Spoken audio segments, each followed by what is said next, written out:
Hi there. First of all, I want to thank you for taking the time to watch this short little video. If you got this link from me, it's because I really value your opinion, your feedback, and your ideas. I want to tell you about the time when, as a recent convert to the Church of Jesus Christ of Latter-day Saints, less than a year actually, I was deciding where to go to college.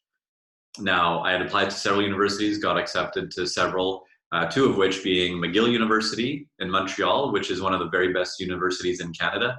And also it was right close to where I was living at the time. And the second one was BYU. Now, shortly after I got accepted to both of those universities, but before I had made any decision about where I would attend, I got a letter from the Student Association for BYU on one hand, and from the Student Association for McGill on the other. Now, remember that I was a recent convert, and the letter I got from McGill University was an invitation to a beer bash. The one I got from BYU was an invitation to a special family home evening. Now, you could imagine which one of those two letters helped bring in the spirit for me, right? Well, ultimately, I ended up deferring my admission to university to serve a mission. And as a missionary in the Czech Republic, and it was shortly after communism had collapsed, I saw many young people coming into the church. Now, a lot of these were looking for better opportunity outside of the Czech Republic. Opportunities for marriage, opportunities for jobs, opportunities for education.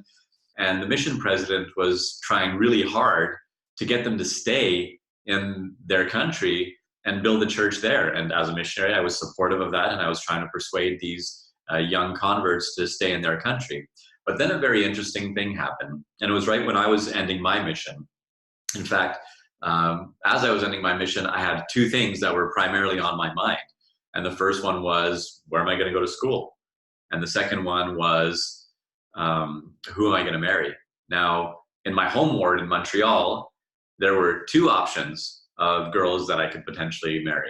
Now, neither of those were appealing to me in the least. And the nearest ward was an extra 30 minutes away, and I didn't have a car as a poor student, and public transportation between the cities like that wasn't very practical. So me going to visit these other wards just so that I can meet some girls just wasn't happening.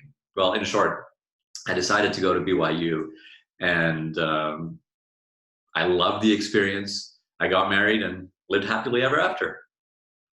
Well, the reality is I actually felt like a hypocrite, because here I had been teaching or telling these young single adults in the Czech Republic that they should stay in the Czech Republic, in their home country, and build a church there.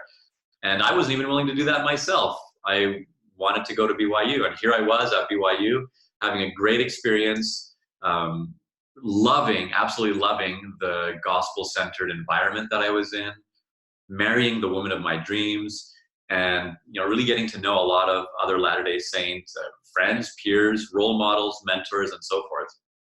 And so this idea that I was a hypocrite was constantly nagging at me.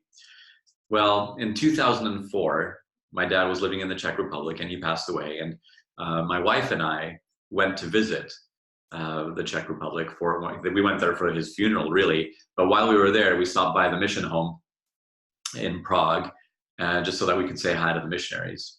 And when we got there, the mission president saw us, and he was just nearing the end of his mission. He had about 3 months left in his mission, and he grabbed me by the arm, and he took Elise and me into a room, and he sat us down, and he just started sobbing uncontrollably and saying, "I love these people so much." And then he looked at me in the eye and he said, "You guys are a dime a dozen in Utah. We need you here. I don't care what you do for a living. I don't care what you do as a calling. Just come here and live the gospel, and that will be a great strength to the members of the church here." Well, that conversation with the mission president really impacted Elise and me a lot, and within several months, we were moving our family to Prague. And while we were there, I saw the same issue that I had seen as a missionary, where some of the young members of the church, young converts, recent converts, were looking elsewhere to look for opportunities of people to marry, namely BYU. And so they're all wanting to go to BYU. Well, one day while we were there, Elise and I both had the same prompting separately from each other about what we need to do. And that prompting was that we needed to start a school. And the school was to have a few key purposes, one of which was to teach them better English so they have better opportunities for jobs and for business and connections and just throughout all of Europe. And the second one was that we would create an environment where these young people, young Latter-day Saints, could get together, meet each other, and be together for long enough that they can forge long-term relationships and ultimately find somebody that they could marry in the temple. Well, we knew this project would take a lot of time, work, and money.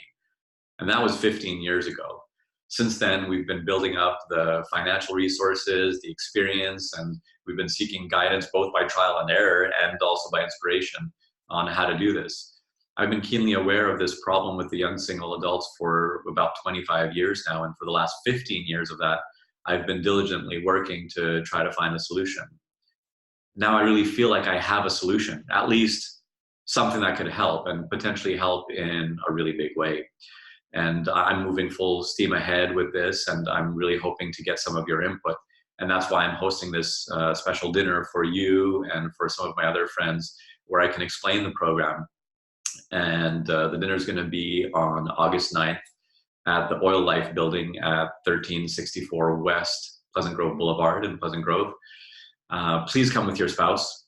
I'd love both of your input and feedback.